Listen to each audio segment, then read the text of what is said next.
Do you want to know what the next hot asset class in industrial real estate is going to be? Watch this video to find out what an industrial service facility is. Ron from Ronald, Rohde Law, and in this video, we're going to talk about industrial service facilities.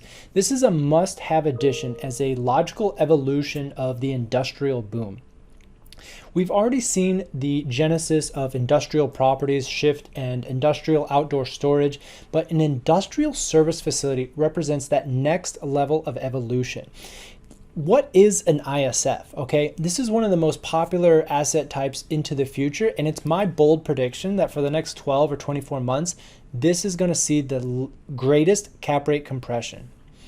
Industrial service facilities are basically areas where you can store and maintain transportation, containers, chassis.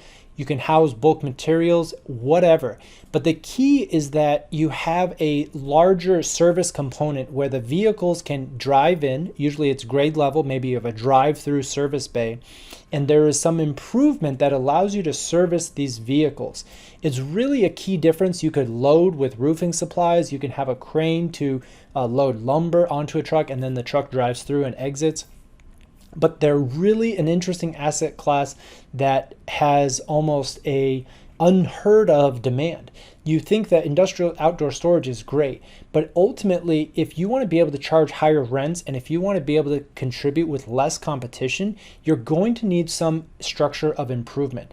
And while this is a little bit of a specialized use, there is enough of these assets that are sitting owned by mom and pop operators that it is ripe for institutional and larger private equity firms to start buying these.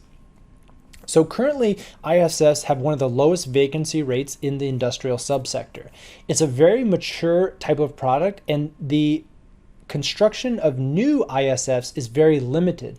But that said, there's incredible demand for these existing simple structures that can serve large fleets, utilities, utility companies, other service companies, but they need that service component, and they need a place to get out of the wind and rain and store tools and some small components.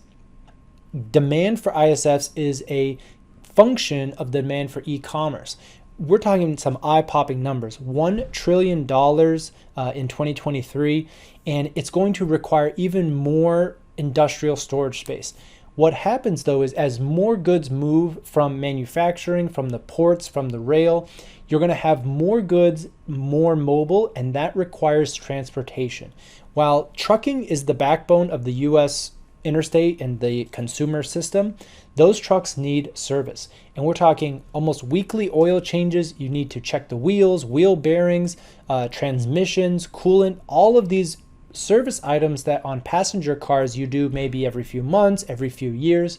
For trucks and for cranes and for other types of industrial transportation, rail, and you're doing this on a weekly or more frequent monthly basis. So as a result, we're going to need more of these service facilities in close proximity to where the trucks are being used, where they're being parked, and where they're being stored. Again, what I really look for is infill locations. Infill for a service is going to save the company time, it's going to save them money, and it's going to be more convenient for their employees at a time when competing for workers is critical. And so zoning restrictions limit future redevelopment, which is great for your competition. They're not going to be coming in. This is a huge barrier to entry. The government, when the government is on your side and protecting your price increases, your rent increases, you're going to have a good outcome. In addition, ISFs still have a low FAR, that's a floor area ratio, and so it still gives you a lot of flexibility. When you buy an ISF, and presumably with a tenant in place or a lease in place, you still have options to rent out the yard for traditional IOS. You can do that, or you can have a single tenant run out of the space plus the yard, or you can mix and match. Finally, because of the low coverage, you could still develop vertical.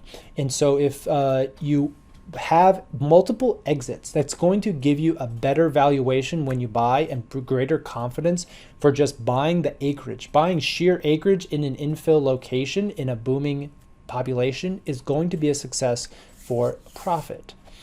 That's it for this video. Smash the like button. Leave a comment if you guys disagree or if you agree with me and you think ISFs are going to be the hot new asset class. But subscribe to this channel for more industrial commercial real estate content.